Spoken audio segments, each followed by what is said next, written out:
여러분 안녕하십니까? C채널 뉴스입니다. 올해 각 교단 총회에서 선출된 신임 임원들이 한자리에 모여 취임 감사 예배를 드렸습니다.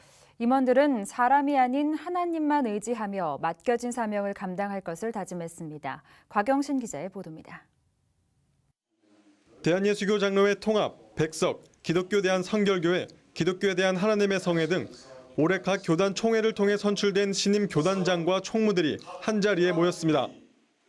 한국교회연합에 소속된 34개 교단, 9개 단체의 신임 임원들은 함께 취임 감사 예배를 드리고 하나님만 의지하며 한국교회 지도자로서의 사명을 감당해 나갈 것을 다짐했습니다.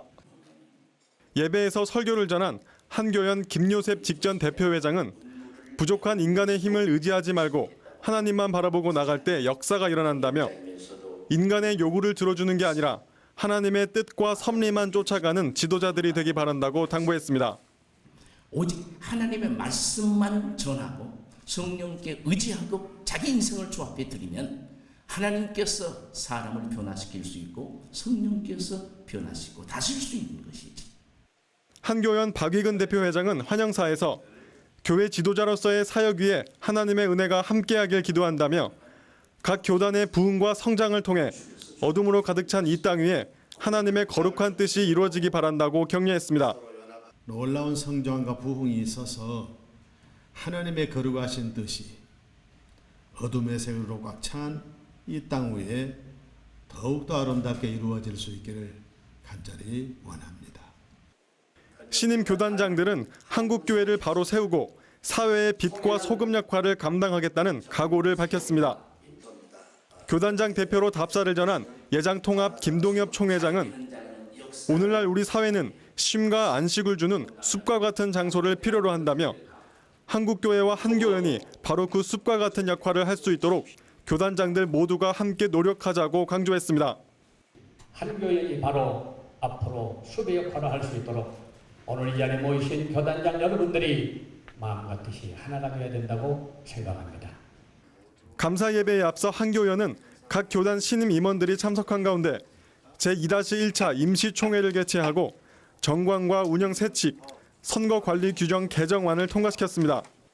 이 자리에서 한교연은 임원의 인원수를 대폭 늘려 25명 이내였던 공동회장과 부회장을 각각 40명으로 확대하고 15명 이하였던 이사회 이사수도 30명으로 늘렸습니다.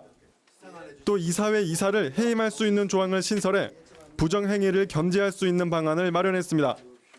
매해 돌아가며 대표회장 후보를 내놓는 3개의 군 중 가장 큰 교단들이 속해 있는 가군의 기준도 5,000교회 초과에서 3,500교회 초과로 낮추기로 했습니다. 이에 따라 가군에는 예장 통합과 예장 백석 총회가 속하게 됐고 나군과 다군은 1,000교회를 기준으로 해 나누기로 했습니다. 한편 한교연은 최근 예장 합신총회를 회원교단으로 받아들인 데 이어 임시총회에서 대북 선교단체인 굿타이딩스를 신교 회원단체로 인준했습니다. 이로써 한교연은 모두 34개 교단, 9개 단체를 소속기관으로 두게 됐습니다. C채널 뉴스 곽영신입니다. WCC 세계교회협의회 제10차 부산총회를 앞두고 한반도 평화와 통일의 중요성을 전 세계에 알리기 위한 평화열차가 지난 4일 그 출발을 알렸습니다. 평화열차 출발 감사 예배에서 WCC 총회 한국준비위원회 김삼환 대표 대회장은 오직 하나님의 도우심으로만 평화가 이뤄질 수 있다며 남북이 통일되는 데 평화열차가 중요한 역할을 할 것이라고 전했습니다. 한국준비위 상임위원장 손인훈 목사는 설교에서 복음으로 이뤄질 수 있는 평화가 우리에게 현실로 나타날 것이라며 참가자들이 평화열차의 여정 가운데 기도하며 평화를 갈구하는 모습을 보여주길 바란다고 밝혔습니다. 평화열차 참가단은 지난 6일 인천공항에서 독일 베를린으로 출발했으며 러시아 모스크바와 이르쿠츠크, 중국의 베이징과 단둥을 거쳐 가능한 경우 평양을 경유해 오는 28일에 WCC 총회가 열리는 부산에 도착할 예정입니다. 한편 한국기독교교회협의회는 평화열차가 평양을 경유하는 문제를 논의하기 위해 오는 14일 중국에서 북한 조선그리스도교연맹과 만남을 가질 예정입니다. 한국교회 교회학교 부흥을 위한 지식과 정보교류의 장 교회교육 엑스포가 개막했습니다. 2천여 명이 넘는 인원이 개막식 현장을 찾았는데요. 새로운 교육 콘텐츠를 경험하고 다양한 전문가 강연에도 함께했습니다. 이인찬 기자입니다. 교회 학교가 살아야 가정이 살고 교회가 살고 나라가 산다. 2008년 시작돼 올해로 6번째를 맞은 교회교육 엑스포가 교회 학교 교육자와 교사, 학부모, 기독단체 관계자 등이 함께한 가운데 드디어 막을 올렸습니다. 한국교회 침체에 대한 해법으로 일선 교회뿐 아니라 교단들마다 다음 세대 교육에 집중하는 분위기를 반영하듯 이번 교회교육 엑스포 2013은 다른 해보다 더 많은 관람객들의 관심을 모았습니다. 엑스포 현장에는 약 60여 개 단체가 참가해 부스를 설치하고 관람객들을 맞았습니다. 다채로운 교회 학교 교재들과 교육 프로그램, 교구들은 찾는 이들의 발길을 사로잡았습니다.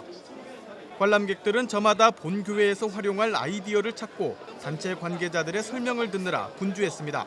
제가 평소에 고민했던 부분들을 또 전문적으로 사용하는 그 단체들을 또 이렇게 부스를 통해서 만나는 게 도움이 많이 된 것 같습니다. 다양한 부스들을 한번 이렇게 돌아보니까 교회 교육에 대한 굉장히 많은 고민들이 있구나라는 것도 느끼게 되고요. 고민들만큼 또 많은 교재들과 많은 연구 성과들이 이렇게 나온 걸 이렇게 보게 됐어요. 그래서 이렇게 많은 다양한 것들이 있구나 해서 좀 놀랍기도 하고요. 좋은 교육 프로그램을 개발해도 알릴 기회가 부족했던 참가 단체들은 가을마다 열리는 교회교육 엑스포가 반갑기만 합니다. 교육시민단체, 교단과 교회교육부, 일반 기업들까지 저마다의 노하우를 소개하느라 분주합니다. 우리 어린아이들이 교회에 나와서 우리 선생님들과 이 입체 팝업 동화를 만들어서 완성하는 책입니다. 이 책을 통하여 우리 아이들에게 좋은 믿음관이 생길 거라고 생각이 됩니다. 이 신앙과 학업과의 관계에서 이런 대안이 있다. 저희 잎사귀에서 하고 있는 운동들을 좀 알려드리고 함께 그 고민을 끌어안고 대안을 모색하기 위해서 저희가 이 엑스포에 참가하게 됐습니다. 엑스포 참가자들의 또 다른 관심은 주제 특강과 다양한 체험 강의, 이슈 컨퍼런스 등 전문가들의 강연입니다. 첫날 명성교회 김삼환 목사의 주제 강연은 특히 관람객들의 높은 관심을 샀습니다. 교회 개척기부터 지금까지의 교회 교육 사역과 철학을 소개한 김삼환 목사는 세대가 균형을 이루어야 좋은 가정이 될 수 있듯 교회 역시 다양한 연령층이 함께하는 것이 중요하다며 예수님처럼 말씀을 듣고 성전에 머물길 좋아하도록 자녀들에게 눈높이에 맞는 교육을 펼쳐야 한다고 강조했습니다. 어려서부터 정말 좋아하는 것이 있어야 되는데 하나는 하나님의 말씀과 하나는 교회 예배를 드리는 것을 좋아하도록 우리가 그렇게 길러야 합니다. 예수님이 오늘 모델을 보여주셨으니까. 교회 교육이 살아야 교회와 가정, 나라가 살 수 있다는데 이견은 없어 보입니다. 교회 교육 엑스포는 한국교회 회복과 새로운 도약의 길을 찾고 정보를 나누는 의미 있는 통로가 되고 있습니다. CC채널 뉴스 이인창입니다. 부분적 업무 정지를 뜻하는 연방정부 셧다운으로 미국 내 혼란이 계속되고 있는 가운데 기독교 지도자들이 셧다운은 성경의 가르침에 반한다며 비판적 입장을 나타냈습니다. 미국의 기독교 자원봉사단체 소저너스의 짐 월리스 대표는 성경에서 말하는 정부의 역할은 국민을 악으로부터 보호하고 선한 방향으로 나아가게 하는 것이라며 미국 정부는 현재 하나님이 부여한 역할 수행에 실패했다고 지적했습니다. 또 처치월드 서비스 대표 존 맥컬러프 목사는 셧다운이 지속되면 국제구호에 차질이 생길 것이라며 전 세계 수많은 빈곤 지역민들이 미국으로부터 받고 있는 식량과 의료 서비스를 정상적으로 받기 어려울 것이라고 우려했습니다. 이와 함께 기독교와 유대교, 이슬람교 지도자 33인은 셧다운에 대한 공동 반대 성명을 발표하고 셧다운 사태가 미국 경제에 찬물을 끼얹었다며 중산층뿐만 아니라 가난한 이웃들을 심각한 어려움에 빠뜨릴 수 있다고 비판했습니다. 한편 현재 미국의 셧다운 사태는 민주당과 공화당이 예산안에 대한 합의점을 찾지 못하면서 발생했으며 연방정부의 부분 업무 정지로 많은 사람들이 일시적으로 해고된 상태입니다. 감리교 신학대학교가 기독교대한감리회 감독회장 당선 무효 사태에 대한 성명을 발표하고 한국감리교의 회복과 갱신을 소망했습니다. 감리교 신학대학교 총장과 교수들은 성명에서 감독회장 당선 무효 판결과 후속되는 논란을 지켜보며 비통한 마음을 금할 수 없다면서 예수님의 가르침과 모범을 외면하고 교권주의, 금권주의, 파벌주의에 만연된 오늘의 상황을 개탄한다고 비판했습니다. 교수들은 또 현 사태에 대해 공동체적인 차원에서 깊이 회개한다며 지난 2일부터 오는 8일까지를 회개 금식 기간으로 정하고 한국감리교회가 새롭게 태어나기를 소망하며 기도하겠다고 밝혔습니다. 회개 금식 기간 동안 감신대 박종천 총장은 금식을 약속했으며 교수들은 수업 시간에 공개적으로 기도회를 열고 교회 갱신과 신학교육 개혁을 위해 기도하기로 했습니다. 한편 기독교대한감리회 감독협의회는 오는 16일 총회 실행부위원회를 열고 감독회장 직무대행을 선출할 예정입니다. 한국기독교교회협의회 생명윤리위원회가 올 연말까지 암환후 쉼터 건립을 위한 폐휴대폰 수거 캠페인을 전개합니다. 교회협은 이번 캠페인이 환경부가 매년 전개하는 범국민 폐휴대폰 수거 캠페인의 일환이라며 매각 수익금은 암환후 쉼터 건립을 위해 사용될 계획이라고 밝혔습니다. 교회협은 치료비가 버거운 암 환자들이 병실료로 지불하는 비용은 큰 부담이 아닐 수 없다며 암환후 쉼터가 건립되면 무료로 숙박을 하며 치료를 받을 수 있다고 설명했습니다. 폐휴대폰에는 금이나 은, 구리 등 귀금속과 희토류 등이 다량 함유돼 있어 한 대당 약 3,000원의 가치가 있는 것으로 알려져 있습니다. 폐휴대폰 100만 대를 재활용할 경우 약 20억 원 규모의 금속 자원을 생산할 수 있으며 수익금은 약 10억 원에 달하는 것으로 파악됩니다. 교회협은 이번 캠페인의 목표 수거량을 50만 대로 설정하고 약 5억 원의 기금을 확보한다는 계획입니다. 서민 세입자들의 권리를 위해 지난달 창립된 바 있는 주거권 기독연대가 전월세 상한제의 개정을 촉구했습니다. 주거권 기독연대를 중심으로 한 시민단체들은 지난 8월 정부가 내놓은 부동산 대책이 서민들의 전월세에 대한 부담감을 줄이지 못하고 있다며 국회 앞에서 1인 시위를 시작했습니다. 주거권 기독연대 고석동 사무국장은 하나님이 모든 사람들에게 천부적 권리인 주거권을 주셨다며 전월세 폭등으로 고통당하는 서민 세입자들을 위해 1인 시위에 나서게 됐다고 밝혔습니다. 단체는 1984년부터 상한선을 5%로 하는 전월세 상한제를 실시하고 있지만 실효성이 없다면서 기존 전세 계약 기간을 2년에서 3년으로 늘리고 재계약 또는 신규 계약 시에도 전세 인상 범위를 3년에 10%로 제한하는 상한제를 도입해야 한다고 촉구했습니다. 단체는 이 밖에도 세입자의 전세 보증금을 100% 보장하는 최우선 변제권, 임대차 계약 갱신을 2회까지 보장하는 계약 갱신 청구권 등을 제안했습니다. 이 밖에 뉴스와 날씨를 전해드립니다. 한국구세군 제24대 박종덕 사령관의 취임식이 지난 6일 서울 덕수궁길 구세군 서울제일교회에서 열렸습니다. 박 사령관은 구세군의 이름에 걸맞게 선교에 집중하는 군대, 성결한 주의 군대로서의 면모를 지니도록 더욱 노력하겠다고 밝혔습니다.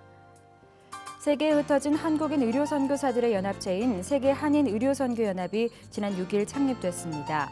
연합은 앞으로 세계한인의료선교대회, 공동심포지엄, 의료선교인 연합사역 등을 진행할 예정입니다. 향림교회 전 담임목사 홍근수 목사가 파킨슨병 투병 끝에 7일 오전 별세했습니다.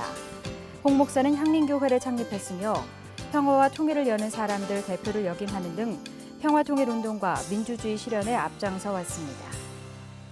한국기독교 장로회 총회가 한국기독교 역사문화관 건립 연구를 위한 공청회를 실시하고 이에 대한 여론을 수렴할 예정입니다. 1차 공청회는 오는 10일 대전교회에서 열리며 2차 공청회는 14일 한신대 신대원에서 열릴 예정입니다. 날씨입니다. 제24호 태풍 다나스가 북상하고 있는데요. 제주도와 경상도, 전라남도는 태풍의 직접 영향권에 들겠습니다. 그 외 지방은 간접적으로 영향을 받겠는데요. 따라서 전국이 흐린 가운데 비가 내리겠습니다. 밤 늦게 대부분 그치겠지만 일부 수요일까지 이어지는 지역도 있겠습니다. 아침 기온은 서울 18도를 기록하겠습니다. 낮 최고 기온은 서울 21도, 제주도는 26도까지 오르겠습니다. 바다의 물결은 남해와 제주도 전해상, 서해남부 먼바다에서 6m까지 높게 일겠습니다. 주간 날씨입니다. 태풍의 영향으로 수요일 오전까지 남부지방과 동해안을 중심으로 매우 강한 바람과 함께 많은 비가 오겠고 물결도 높게 일겠습니다. 뉴스를 마칩니다. 시청해주신 여러분 고맙습니다.